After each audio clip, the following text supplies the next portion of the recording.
আসসালামু আলাইকুম রহমতুল্লাহ। আমার সামনে যে বাইকটি দেখতে পাচ্ছেন এটি একটি বাজাজ কোম্পানির মোটরসাইকেল প্লাটিনা। এই গাড়িটি আমার কাছে অনেক জায়গায় ঘুরে তারপরে নিয়ে আসছে, বিভিন্ন জায়গায় মেকার দেখিয়েছে, লাভ হয়নি। এখন আমার কাছে নিয়ে আসছে, দেখি আমি কতটুকু কাজ করতে পারি। এই বাইকের মূল প্রবলেমটা হচ্ছে ইঞ্জিনের ক্লাচ বাটিটি ফেটে গিয়েছে। এটা অনেক মেকারে খোঁজাখুঁজি করেছে, পায়নি। আমার চোখে ধরা পড়েছে, আমি দেখি এটি কতটুকু মেরামত করতে পারি। দেখেন, আপনারা দেখতে পাচ্ছেন এই যে কর্নারে একদম বাটিটি ফেটে গিয়েছে। সেজন্য আমি নতুন আরেকটি বাটি কিনে নিয়ে আসছি, কারণ এটি হয়তো আমি ওইভাবে চালাতে পারবো না। এই যে দেখতে পাচ্ছেন, এটি নতুন একটি বাটি। আমি এটি লাগিয়ে দেবো, লাগিয়ে ট্রাই করব যে গাড়িটি আবার আগের মতো স্মুথ হয় কিনা, কারণ এখানে ফাটার পরিমাণটা একটু মোটামুটি বেশি, যার কারণে গাড়িটি রিক্সে থাকবে। সেই জন্য একদম বাটিটি আমি চেঞ্জ করে দিচ্ছি।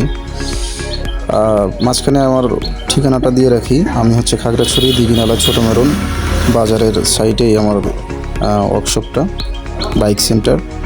আপনারা যেখানে থাকেন, যদি কখনও আপনারা আশেপাশে হয়ে থাকেন, আমার দোকানে আসতে পারেন আপনাদের বাইকটি নিয়ে। ইনশাল্লাহ অতি যত্ন সহকারে আপনাদের বাইকটি মেরামত করব।